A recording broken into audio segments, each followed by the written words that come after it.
অনেক দিন আগে এক স্বার্থপর লোক ছিল। অন্যের সম্পদে ভাগ বসানোর জন্যে সে সবসময় সুযোগ খুঁজত। কিন্তু সে তার নিজের সম্পদের এক আনাও কারো সাথে শেয়ার করতে রাজি ছিল না, তার বন্ধুদের সাথেও না, গরিবদের সাথেও না। একদিন লোকটি রাস্তায় তার ৩০টি স্বর্ণমুদ্রা হারিয়ে ফেলল। তার এক বন্ধু তার এই স্বর্ণমুদ্রা হারানোর কথা শুনল। সে আবার ছিল খুব দয়ালু একজন মানুষ। ঘটনাক্রমে বন্ধুটির মেয়ে রাস্তায় এই ৩০টি স্বর্ণমুদ্রা কুড়িয়ে পেল। সে বাড়িতে ফিরে এই কথা জানালে তার বাবা বলে যে এটা নিশ্চয় তার বন্ধুর হারিয়ে যাওয়া সেই স্বর্ণমুদ্রা। তাই সে লোকটির কাছে গেল তাকে মুদ্রাগুলো ফিরিয়ে দিতে। কিন্তু তার স্বার্থপর বন্ধুটি যখন শুনল যে তার মেয়ে এই মুদ্রা কুড়িয়ে পেয়েছে, তখন সে বলল যে আমার মোট ৪০টি স্বর্ণ মুদ্রা ছিল। তোমার মেয়ে নিশ্চয়ই এখান থেকে ১০টি মুদ্রা সরিয়েছে।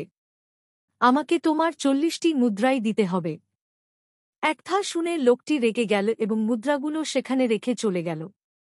কিন্তু স্বার্থপর বন্ধুটি ছিল নাছোড়বান্দা। সে বিচার নিয়ে আদালতে গেল। বিচারক তার অভিযোগ মন দিয়ে শুনল এবং সেই বাবা ও তার মেয়েকে ডেকে পাঠাল। যখন তাদের নিয়ে আসা হল তখন সে মেয়েটিকে জিজ্ঞেস করল যে সে কতটি মুদ্রা পেয়েছিল। মেয়েটি জানাল যে ৩০টি স্বর্ণমুদ্রা। বিচারক আবার স্বার্থপর লোকটিকে জিজ্ঞেস করল সে কতটি মুদ্রা হারিয়েছিল। লোকটি জানাল যে মোট ৪০টি স্বর্ণ মুদ্রা। বিচারক এবার লোকটিকে জানাল যে মেয়েটি যে মুদ্রা কুড়িয়ে পেয়েছে সেগুলো তার নয়, কারণ মেয়েটি পেয়েছে ৩০টি মুদ্রা কিন্তু সে হারিয়েছে ৪০টি মুদ্রা।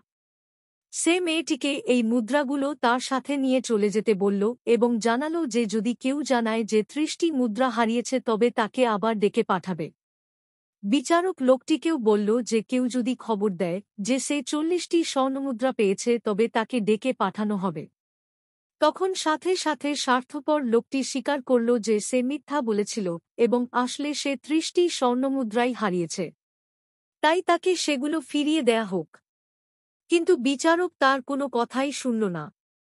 বন্ধুরা, ভিডিওটি ভালো লাগলে লাইক ও চ্যানেলটি সাবস্ক্রাইব করুন। ধন্যবাদ।